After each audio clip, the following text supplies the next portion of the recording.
Thank you. Thank you. Yes, it is true that I am a Stanford graduate. Don't hold that against me, okay? My son goes to Cal, so I have some link to Cal. It is really an honor to speak at any TEDx, but to open one up is really, really special. So last night I told my wife, of all places, in your wildest dreams, did you ever think that I would open up TEDxBerkeley? And she said, honey, you're not in my wildest dreams. So, welcome to my life. Welcome to my life. The theme of thinking and defining and creating is all about innovation. So my talk is about the art of innovation. I use the top 10 format. That's because I've seen so many high-tech speakers. And I'll tell you, most high-tech speakers suck. So I figured out very early in my career, if you use the top 10 format, at least the audience can track progress to your speech, so if they think you suck, they know about how much longer you'll suck. So I have 10 key points for you. So I worked at Apple. I've been a venture capitalist, an entrepreneur, an advisor to Google. I've done a lot of things, and I've learned a lot about innovation, which I would like to pass on to you now so that you may go and change the world. Okay? This is my top 10 of the art of innovation. It starts with the desire to make meaning as opposed to make money. Making meaning means that you change the world. And I think you'll notice that if you happen to change the world, you will also probably make money. But if you start off with the sole desire to make money, you probably won't make money, you won't make meaning, you won't change the world, and you will probably fail. So my first thought for you is determine how you can make meaning. How can you change the world? Here are some examples. With Apple wanted to democratize computers. They wanted to bring computing power to everyone. That's the meaning they made. With Google, they wanted to democratize information, making information available to everyone. With eBay, they wanted to democratize commerce so that anyone with a website could stand toe-to-toe with any other large retailer. Examples of companies making meaning, and YouTube finally wanted to enable people to create video, to upload video, to share video. So this is an example of the company and the kind of meaning they made. And as you know, they all made this kind of meaning, and they've been highly, highly successful. So what I noticed in my career is that if you truly want to make meaning, it's the first step towards innovation. The second step is to make a mantra, a 2 or 3, maybe 4-word explanation of why your meaning should exist. This is an anti-example. This is the mission statement of Wendy's. The mission of Wendy's is to deliver superior quality products and services for our customers and communities through leadership, innovation, and partnerships. I have been through Wendy's many times in my life. I've eaten at Wendy's, I've driven through Wendy's, and in every occasion, it has never occurred to me that, Guy, what you are participating in is leadership, innovation, and partnerships. Excuse me, but I thought I was just getting French fries, Coke, and a hamburger. This is the problem with mission statements. Don't make a mission statement. Make a mantra. Wendy's mantra should be healthy, fast food. 3 words that determine what Wendy's is trying to do. Somewhat oxymoronic, but healthy, fast food.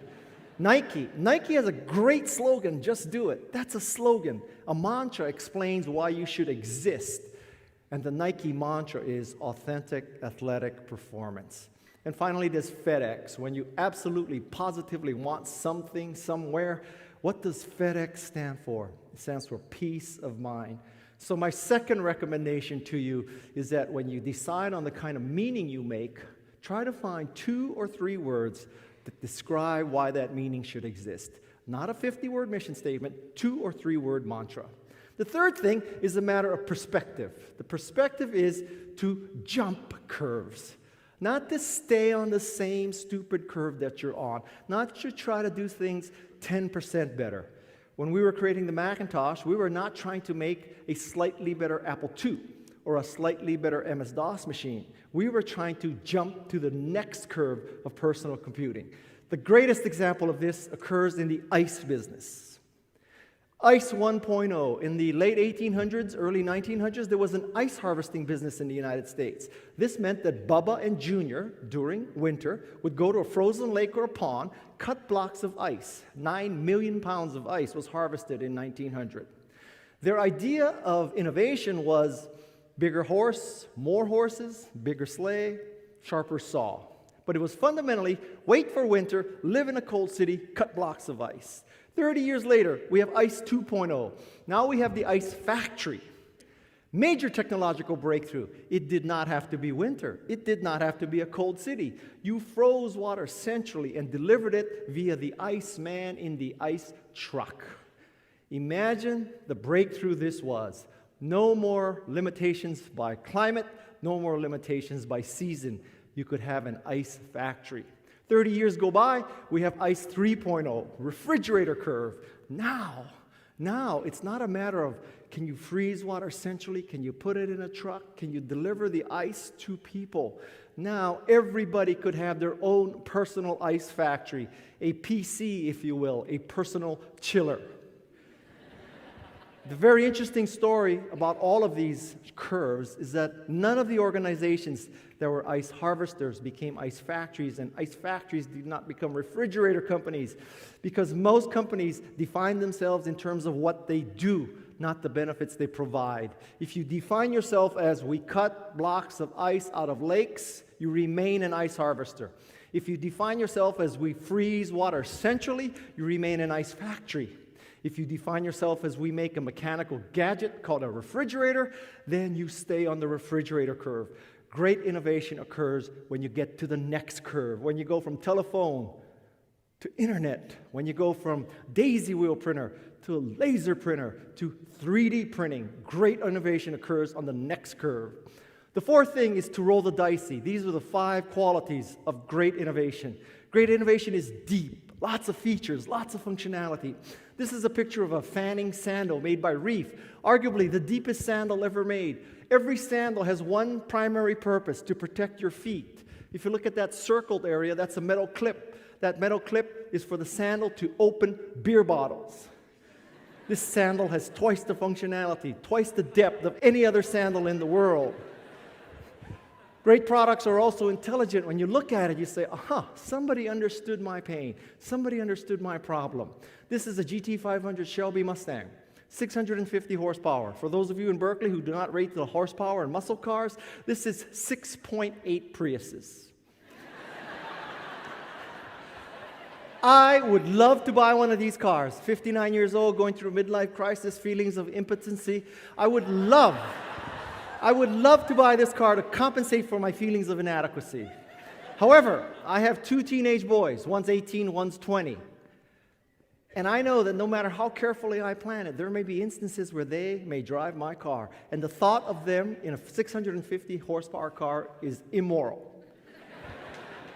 I learned, however, that Ford makes a very intelligent product called the My Key. And what the My Key enables you to do is program the top speed of the car into the key. Very intelligent product. Great products are also complete. It's the totality of the product. If the software business, it's not just the software. It's not just the DVD. It's the webinars. It's the documentation.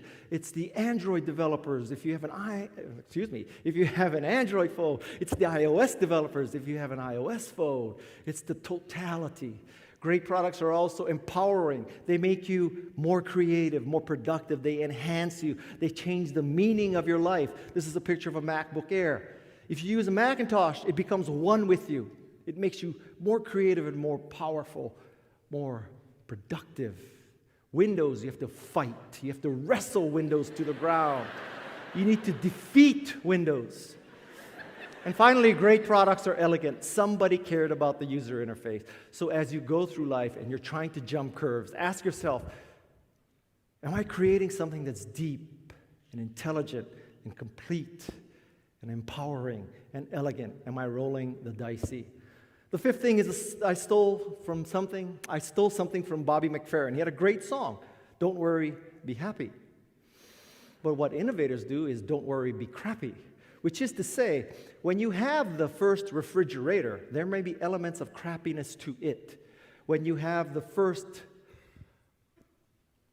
laser printer, there may be elements of crappiness to it. When you had the first Macintosh, thanks to my efforts, there was no software, there was no hard disk, not enough RAM, too slow a chip, lots of elements of crappiness to it.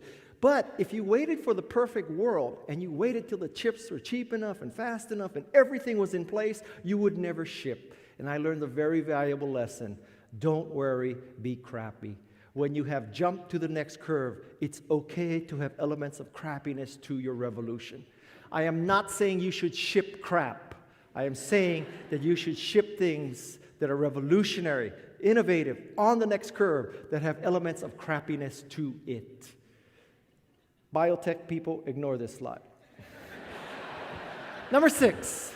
Number 6 is to let 100 flowers blossom. I stole this from Chairman Mao, although it's not clear to me he ever implemented this. Letting 100 flowers blossom means that at the start of great innovation, you may think you have in mind exactly who your user is, exactly who your customer is, what they should do with your product. And you may be surprised that people are going to use your product in ways you did not anticipate. And it's going to be people who you did not anticipate would be using it at all. And when this occurs, hallelujah, thank God that it's occurring. Positioning and branding ultimately comes down to what the consumer decides, not to what you decide. So with Macintosh, we thought we had a spreadsheet database and word processing machine. We were 0 for 3 there. What made Macintosh successful was Aldous PageMaker. PageMaker created a field of flowers called desktop publishing. Desktop publishing was what saved Macintosh, not spreadsheet database or word processor. If we focused on spreadsheet database and word processor and ignored desktop publishing, Apple would be dead today. If Apple were dead today, it would be a different world. We'd all have phones with real keypads. We'd have phones where the battery lasted for more than a day. We'd have phones where the GPS actually worked. It would be a different world, right?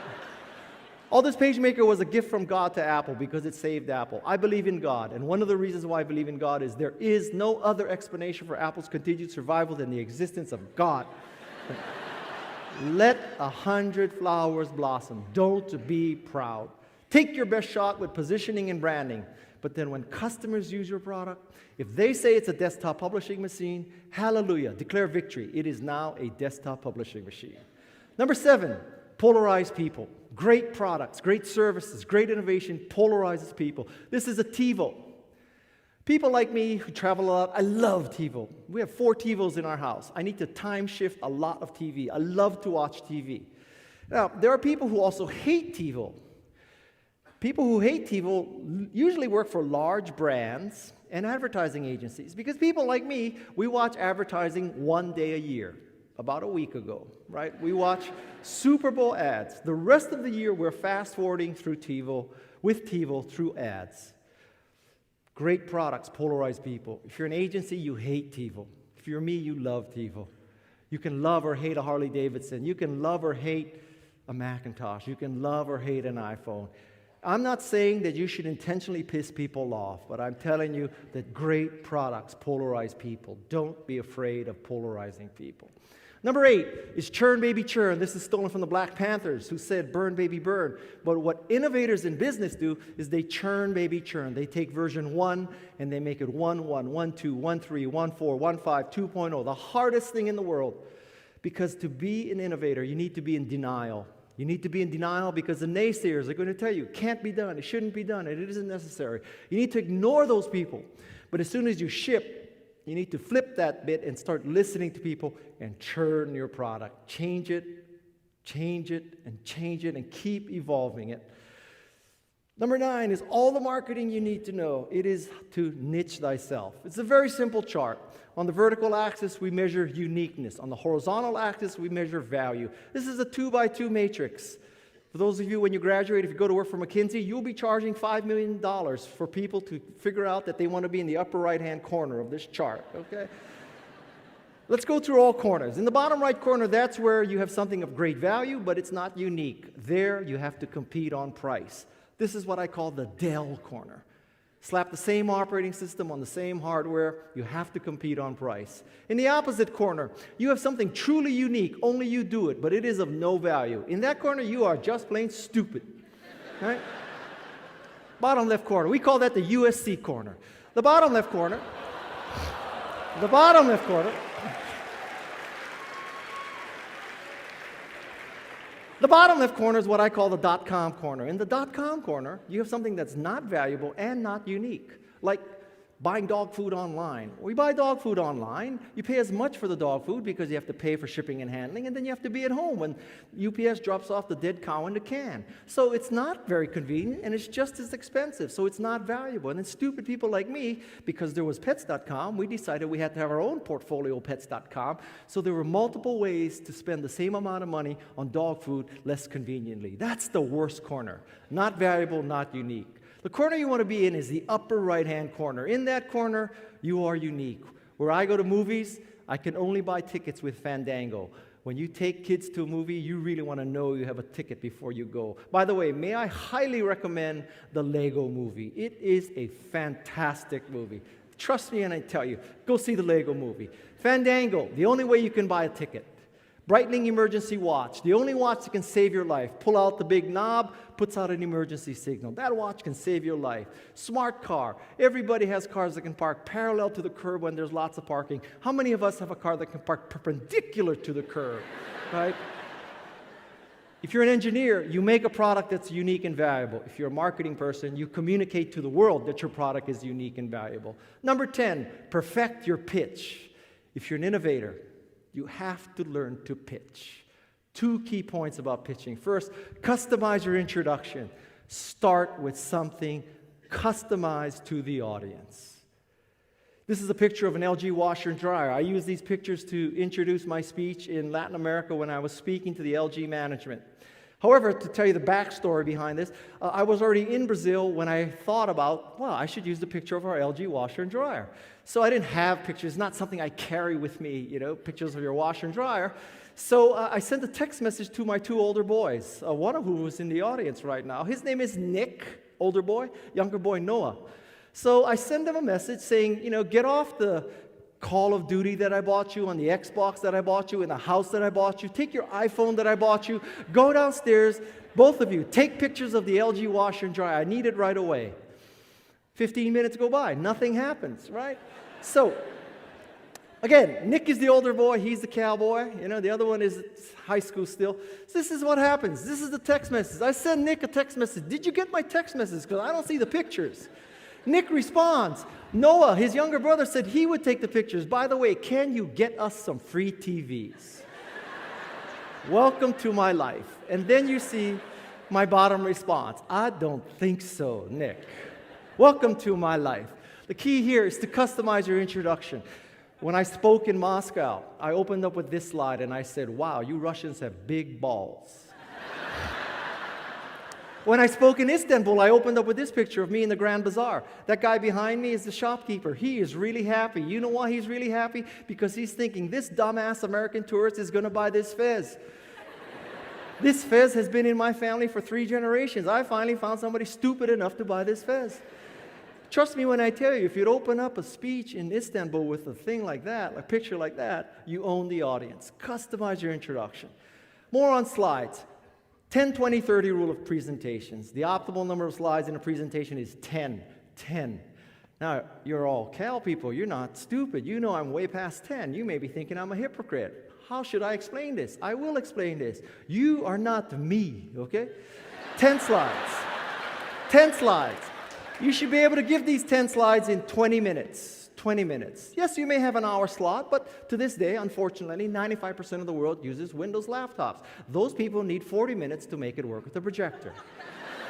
And the last thing is the optimal size font is 30 points. A good rule of thumb is figure out who the oldest person is in the audience, divide his or her age by 2. 60-year-old divided by 2, 30. 50-year-old divided by 2, 25 points. Someday you may be pitching a 16-year-old VC. That day, God bless you, use the 8-point font.